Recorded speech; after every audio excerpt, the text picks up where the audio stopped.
I gotta find this Ben Franklin thing. It is so funny. Do you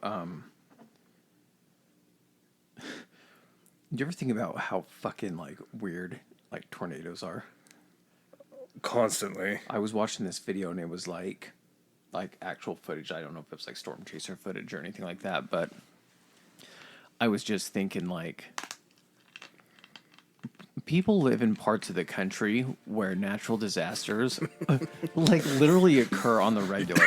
You're about to start speaking my language here, pal.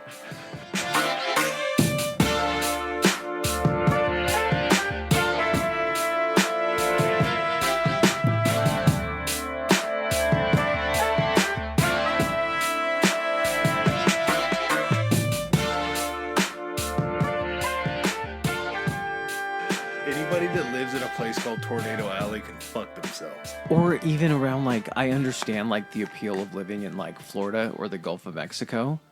But when there's literally a fucking, like, hurricane, when you have a fucking season dedicated to a natural disaster. Yeah.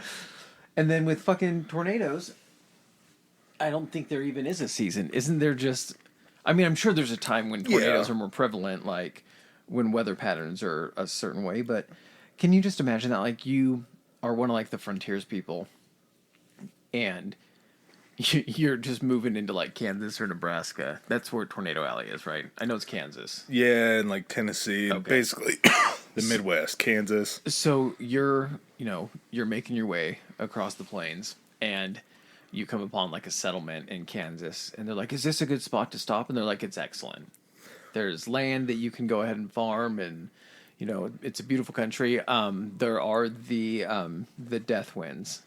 And they're like, the what? Like, yeah, just like every so often at random, this like wind will come out of the sky. This cyclone drops from the sky. And it just will pick up and kill everything in its path.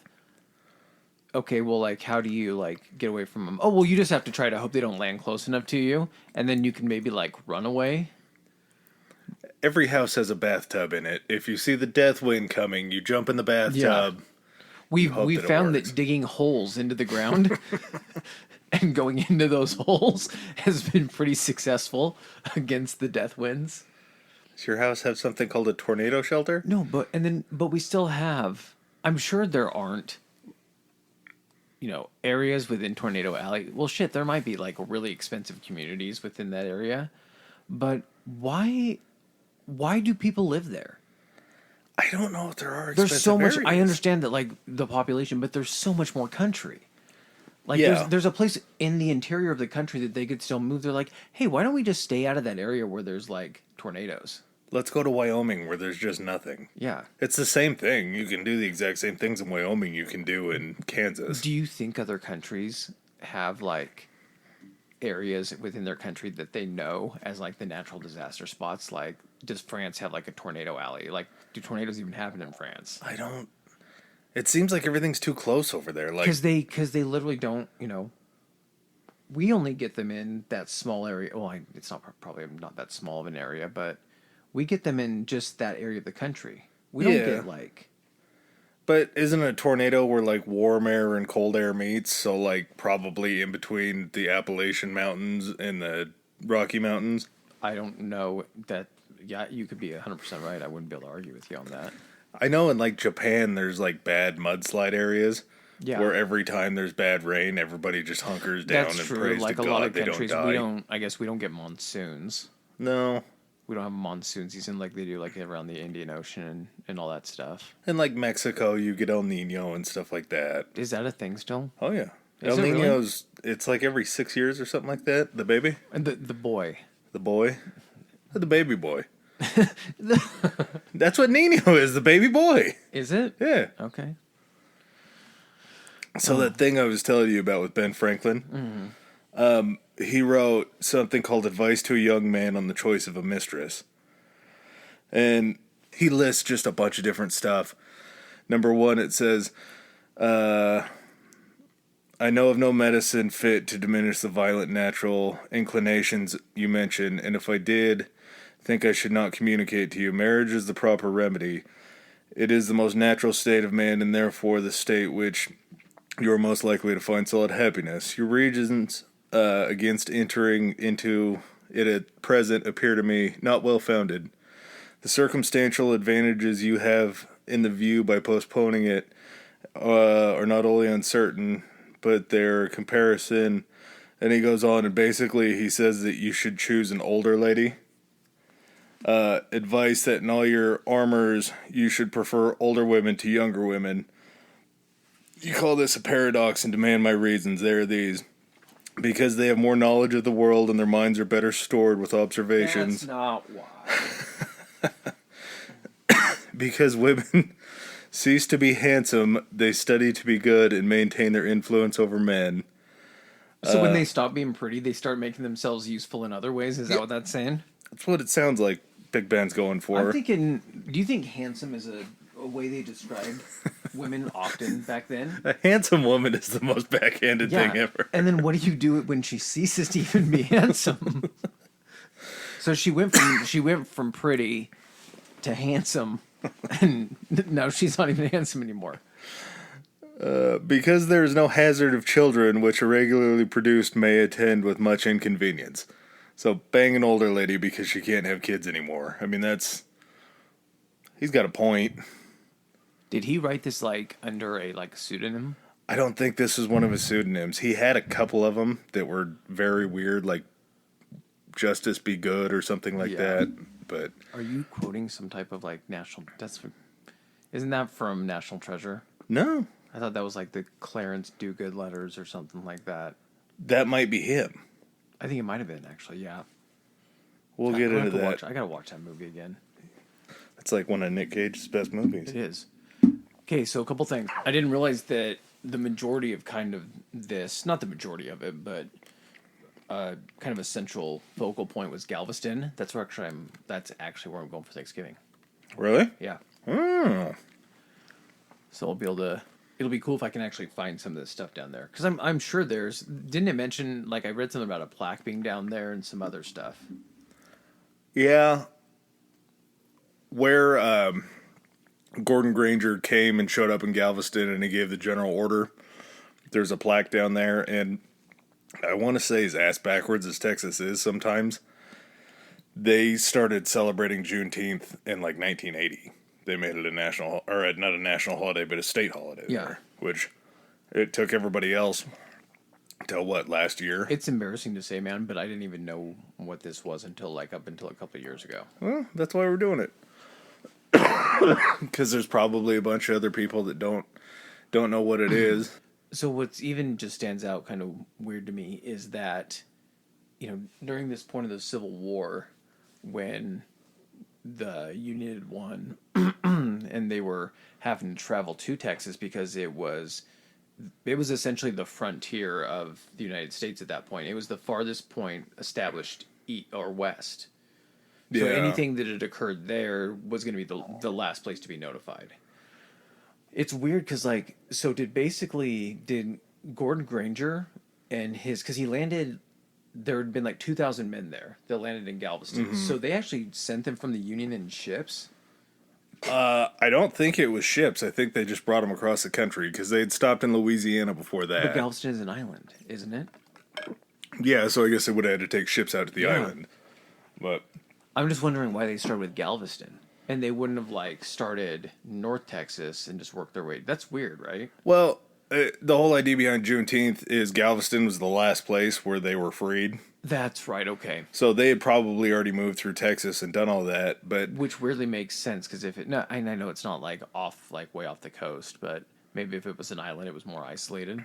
Well, and the kind of messed up thing about it was Texas had fought for so long to become their own territory from Mexico, and then didn't they call themselves? It was the Republic of Texas. Right? Yeah, so they were their own republic for so long, and after everything had happened with the Confederacy and all that, they had been a part of the South at that point, basically. Mm-hmm. And they had only been a part of it for 15 years, I want to say.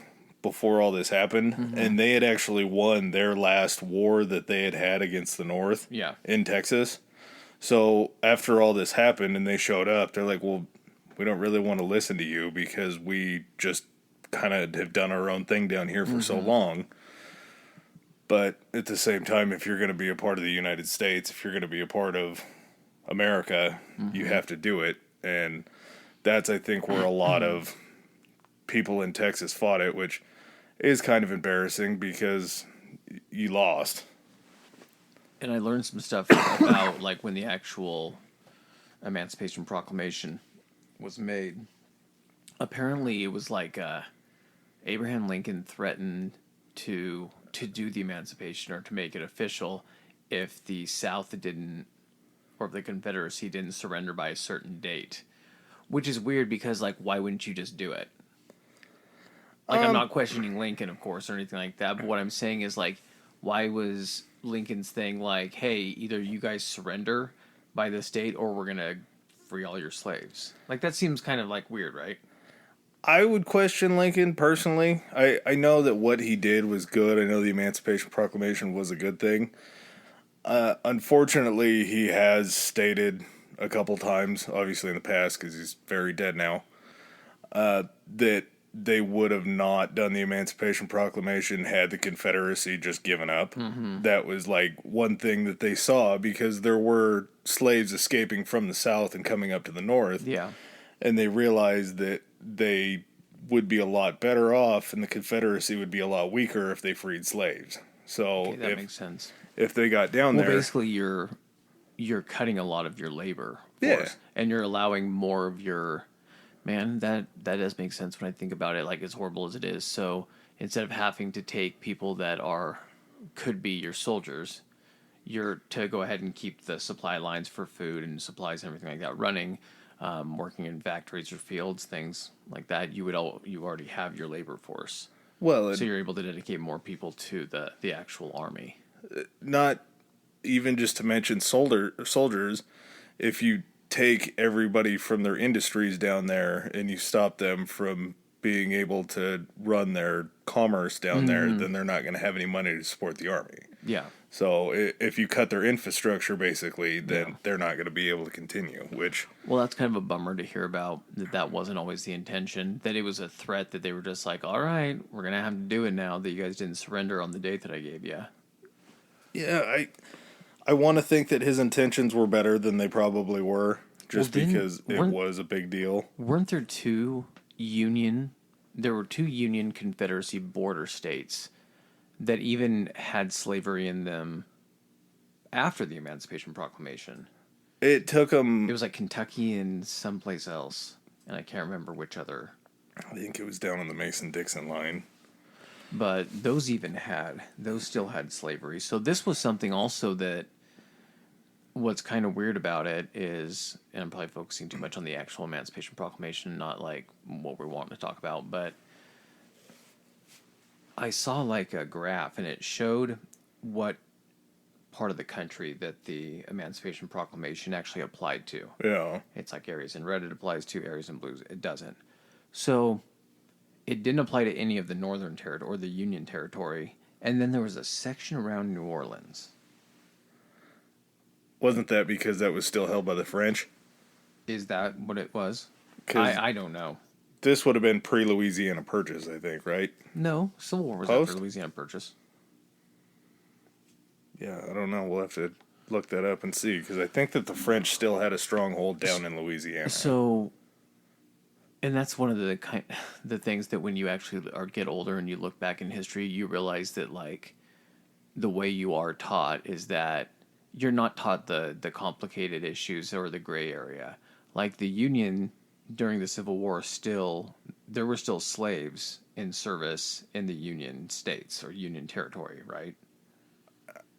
I wouldn't say they were necessary slaves because they did consider the North a free territory. Okay. But at the same time, you run into issues where you see indentured servitude and different things like that, where they technically are free.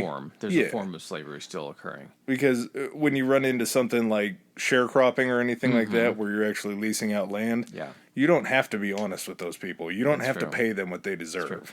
The kind of questionable thing I see is just because the Emancipation Proclamation actually called these territories by name, why it didn't just say the entire United States? Like, this didn't apply to everything. I don't know. I don't know if I'm splitting hairs. It seems like a pretty major, what's it called when you leave? Omission. Yeah, well, it was a huge swath of land, but I do think that the North wanted to feel like they were better, that they were... This doesn't have to apply to us because we don't, it doesn't apply to us. We don't keep slaves. Yeah, I guess so. So... He sent down there, Granger is sent down there to declare General Order Number 3, which is the actual news of the Emancipation Proclamation. And there were a lot of slaves in Texas. I didn't realize how many slaves were in Texas. A lot of it was Stephen F. Austin, the guy that has the college named after him and that Austin, Texas is named after, all that. When he came over, he was bargaining with Mexico to try to carve out more land, and there's certain parts of Texas that we think of that are like cowboy Texas, cattle ranchers, different things like that. 95% of Texas. It's not 95 because a lot of it coming over, we think of that as like West Texas because that's more desert. East Texas, like where Galveston is and everything, there's a lot of cotton farming down there. Okay. And they wanted to consider it a free land, so they would invite people with slaves over there because there was a bunch of land that was untendered. And there were a lot of plantation owner and slave owners that when the Civil War was going on, because there were battles within the cities and everything like that, or some of their plantations could get raided or destroyed.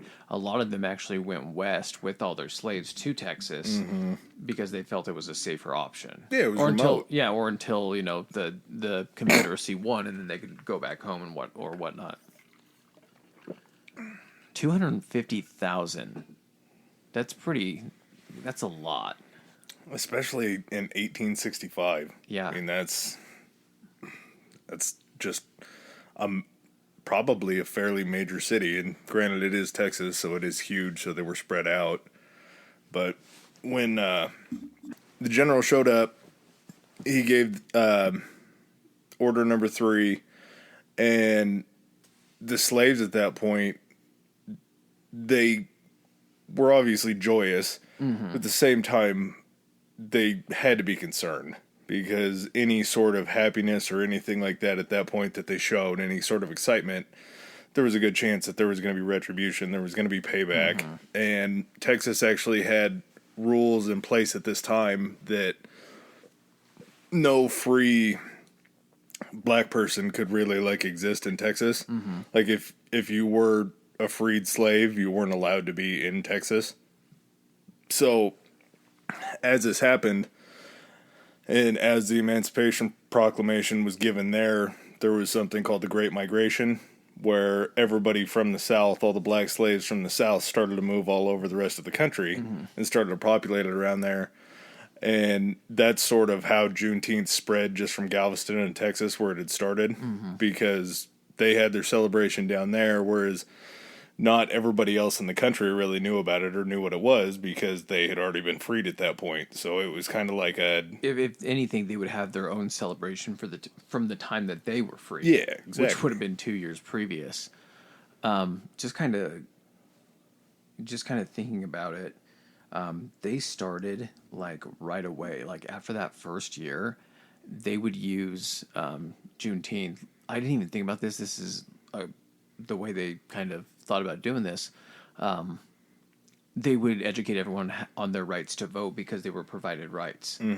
And they would use these Juneteenth celebrations to actually, because how many of these people coming off of plantations and everything like that had no idea? They weren't allowed to read. They weren't allowed to write. Yeah. They had no idea. And as great as it was to be free, kind of the double-edged sword of it, I think that a lot of them face, which, again, just a white guy bullshitting about this, was the fact that they had never experienced freedom, and when it got to the point of freedom, they were freed with no money, no land, no... probably a limited skill set. Yeah, so it was almost like they went back into indentured servitude or sharecropping, like we were talking about, where you do go back to working with the plantation owners, and there were laws that if you didn't have anywhere else to go and you did stay back on that plantation for a couple nights, you actually owed your slave owner or your previous slave owner rent and money that you didn't have to pay for that spot.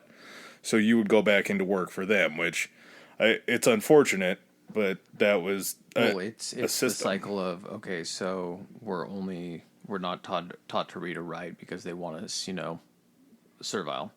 Yeah. And we're taught to do a specific skill set. We're freed.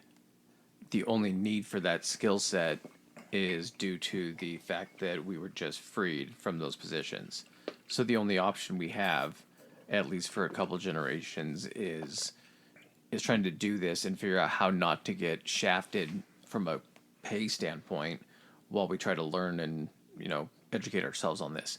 The other thing that, I fail to kind of grasp the importance of, or kind of just the shock of it, is that, man, 1865, so 1965, that's only 100 years. Yeah, So we're barely over 150 years from this. I know that sounds like a lot, but if you have two people in a generation, or two people, I guess, two generations, one person lives to be 80, and the next person lives to be 80, you're knocking on that door of it being 2 people ago, maybe 3. There are still people who are alive that probably heard from someone's mouth directly what slavery was like when it was still in effect. Am I thinking right on that? So if you figure you have a great grandma who is, let's say, 80 years old, and when she was 10, her grandma before that was 80, that would be, that'd be more than enough time. People's great grandparents have absolutely. I'm honestly like I can't do math if I tried right now. It's the generational gap. It is really nothing. I mean, that's like you say. That's it's what 35 years to the 1900s, 130 years plus 155 years. I mean, you just threw so many numbers at me right now that I don't know if they're accurate or not. Just trust me on this one. Okay. It is kind of in recent memory, and not only is slavery in recent memory, but then you're releasing slaves out into the world as freed men that have to suddenly start to follow things were the beginning of Jim Crow era. Mm-hmm. The beginning of laws and rules that just continue to oppress, and the cycle of oppression, which I'm sure that Juneteenth was a very important day to a lot of people just because it was that actual being freed. But you're being freed into a society that's already trying to oppress you again and trying to figure out the next way to hold you down and stop you from growing. It's a society that now has a hole to fill, and you're the exact shape for that hole. And so instead of trying to find someone else to fill that, they're just going to try to do what they can to make you do it and put you back in that position.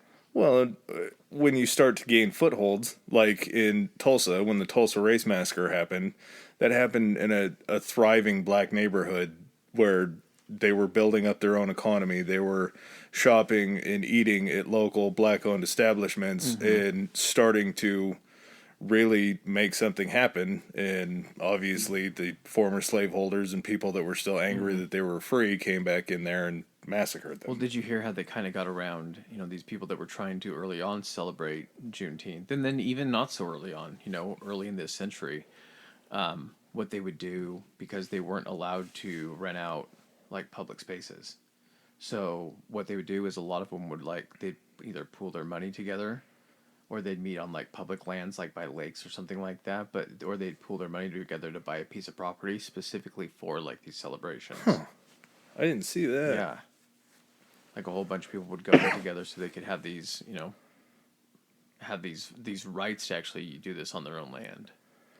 Well, and when I think about it, it's kind of an odd way to think about it, just because when you think about the 4th of July and you think about America, you tend to think about the cultural melting pot that it is. But if we were told that we had the Declaration of Independence signed and we became an independent nation at that point, and then every single time we tried to celebrate on the 4th of July, we were basically tried to be pushed back into the shadows and told by England, hey, this isn't, Yeah. you're not allowed to do this. That seems like a very frustrating thing, and this was happening in our own country for a different kind of people. I feel like that would be something that we would naturally want to fight against and push, because there was no reason to sign a Declaration of Independence if you can't be free to celebrate your own thing. Exactly. And I mean, theirs was a little harder to enforce considering there's an ocean between us. And that's what I guess is the disadvantage even in this situation, is when, you know, all these slaves are free and everything, they're then your neighbor. Yeah, well, and they were Or forced. They were forced saying, into their own communities. Yeah. And luckily, I think that was a benefit, if you could really say it, is when you are forced into your own communities, you can build off of each other. There's a larger support system that's there to help you fight against everybody that's trying to push you down. Yeah. So there were strength in numbers in certain areas, but at the same time, if you just want to celebrate, you just want to be free, there's really... you have to do it inside your own communities because everybody else around you doesn't agree with what's happening. Yeah, I read a fact that said, I'm trying to think, it was within a 40-year span. That within a 40-year span, I think they say that 5 million black people left the state of Texas to move to other parts of the country. And I'm trying to remember exactly what it was, because I was just thinking about it. I was like, okay, first of all, that, you know, that many people having kind of an exodus from that state, just, yeah, like, and they would go places where that you know, were more culturally accepting. So a lot of them went to like the West Coast. Mm-hmm. You had people heading toward, you know, the East Coast and everything. I'm trying to find out where this fact is, because it was nuts. One of the things that amazes me about it is the fact that the Emancipation Proclamation was January 1st, 1863, but we didn't ratify the 13th Amendment against slavery until the end of 1965. So although the Emancipation Proclamation had been issued, it technically wasn't law? Is that what it is? It wasn't just outright a full freedom against slavery until what it basically was. It was, I guess, if it was issued during the Civil War by the Commander-in-Chief of the Union Army, which would have been Lincoln, at that point it's a military order. Yeah. Is it kind of like martial law then in a way? Because you're enforcing that rule militarily. Well, and you're also enforcing it in a section of the country that you're actively fighting against. Or occupying. And then occupying after their defeat. So here's the number.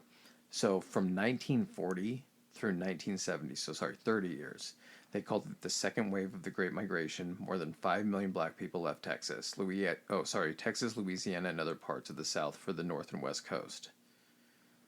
In the 1900s? Yeah, 1940 to 1970. Jeez. Yeah. Just to go to other areas of the country. And they say a lot of that, because that was kind of the second migration when, because Juneteenth, just from what I've read, kind of goes on, it kind of has an ebb and a flow to it when it's popular or when it's actually being celebrated. And of course, if there are certain events, Jim Crow laws, things like that, they're not going to be celebrating as much. Not because, of course, they don't want to, just because there's other shit that they're dealing with. And they're oppressed, yeah. Exactly. They're going through all sorts of different things. So they said during this time frame, you know, that 30-year time frame, when you had all of them kind of spreading out throughout the country, what that allowed them to do is they were able to take Juneteenth Day to Los Angeles, Oakland, Seattle, other places, you know, spread around. And so that's why now you do get a lot more areas of the country that are aware of what this is. And you probably knew about this for a while.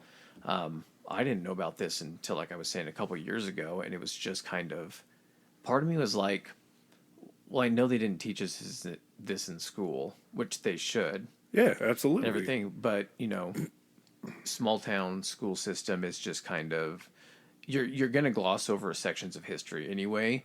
So you're definitely going to miss anything that's going to be controversial or that requires any type of thought or, you know, thoughtful debate. And then I guess it just was never really in jeez, it sounds like the zeitgeist, like the cultural zeitgeist, for me to really pick up on it. It's, to me, it's so much of the things that we get taught in school are, I hate to use the term, but it's really the only term that you can use. They're just whitewashed. Yeah. It's anything that's deemed, and it's not that it's deemed inappropriate or anything like that. It's just deemed not relevant. It's not necessary for you to know this to know history. Well, and like growing up where I did here, we had like a week or two for like Native American studies, which throughout all the wars, throughout all the times that Native Americans were here, you can't fit that in a week. No. But it doesn't And that was fit. because, and think of it, that's because that they were the native people here. Mm-hmm. And that's also a big thing in this state. Absolutely. Is that cultural heritage. Think of it someplace that, like, you're not part of that culture or anything, and you're not part of that heritage, that they're definitely not going to address it, especially, you know, in this area.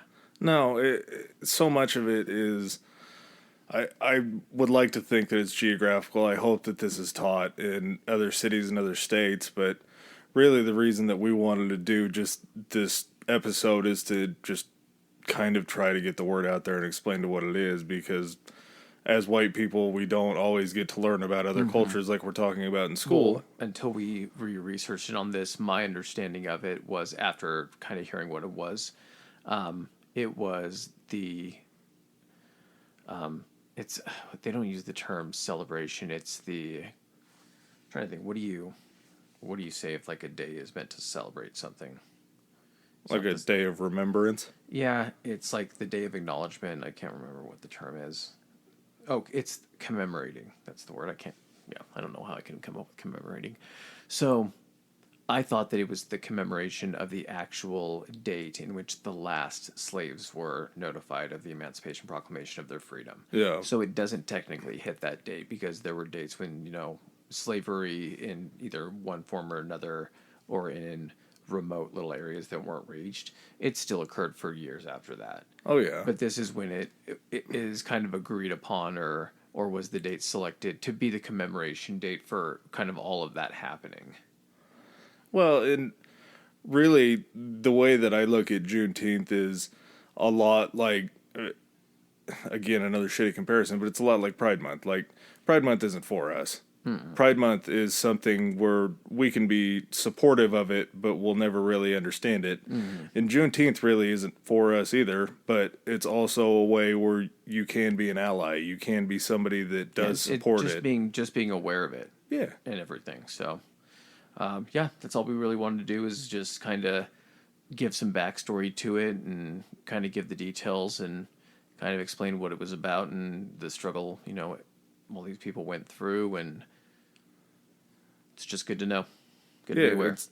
It's something that they continue to go through, and something that, as we're more cognizant of it and as we can be more supportive towards it, hopefully it does bring it more out into a cultural atmosphere where there are people that will get out and say, hey, we understand what you're going through. We hope that it gets better. We'd like to get better. Our country is nowhere near where it should be, but if we can start recognizing these things. We just need to treat each other good. Yeah, I mean, as simple as it is and everything like that, just treat good people, you know, well, regardless of who they are or what they look like or anything like that, because there's a lot of assholes that look just like you.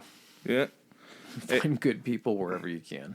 Any race, color, and creed that's out there, they all have their own struggles. It may not be the same as yours, but you have to understand that struggles are struggles no matter what color you are. And the more you can support people and the more you can be there for them, the better off they'll be. And honestly, the better off you'll be.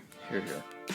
All right, guys. Well, hope you like this shorter episode. We might do a couple of these just if we're coming up on like a major holiday or something we feel needs acknowledgement. So stay tuned. Peace.